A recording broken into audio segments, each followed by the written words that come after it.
Weihnachten 1946. Glichen um Krieg, Ende der 40er Jahre, ja, wird nichts zu essen, das ist klar. Da war es schon allerhand, wenn der mit nem Bur was Jod verwandt. Nicht zu verachten, wie wunderbar war der Onkel aus Amerika.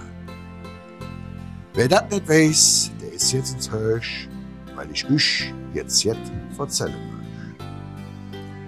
Am Hiljeabend 46, ich schreien Hurra, komme Päckchen aus Amerika. Von unserer lieben Tante Röschen, gefüllt mit lauter schöne Döschen.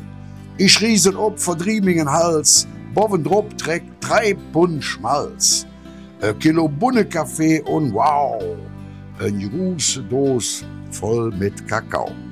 Und direkt nebenan dabei gelad eine Tafel bitter Schokolade.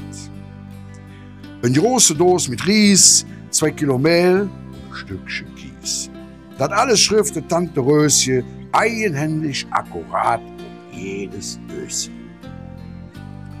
Bloß von so einer weißen Blechstoß ungen, da haben wir keine Zettel gefunden. Was kommt jetzt in der Dose da Sinn, da ich steck sie ins Ding Nas darin. Ich habe nicht probiert, auch mein Bruder Karl, das Pulver war geschmacksneutral.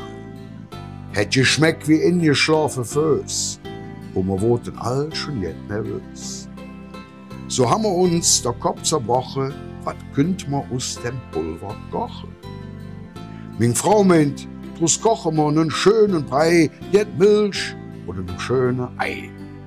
So heut geht drupp und dat macht Sinn, das Pulver in die Panne rein.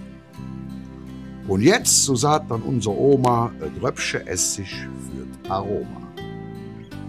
Und jetzt Pfeffer, Salz und Ölig, hätt geschmeckt und et war billig. Und dann, et war so 3 Tage drupp, klärt in einem Brief sich alles um. Und Tante Rösi schrieb, ihr Lieben, ich schick euch ein Paket nach drüben, voll mit lauter guten Sachen.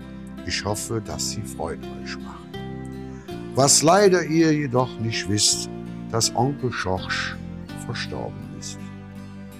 Mit seinen über 80 Jahren er immer noch ein echter Göllner war.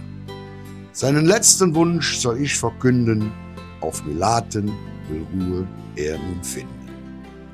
Drum sei es so, so wie es sei, setzt ihn dort in aller Stille bei.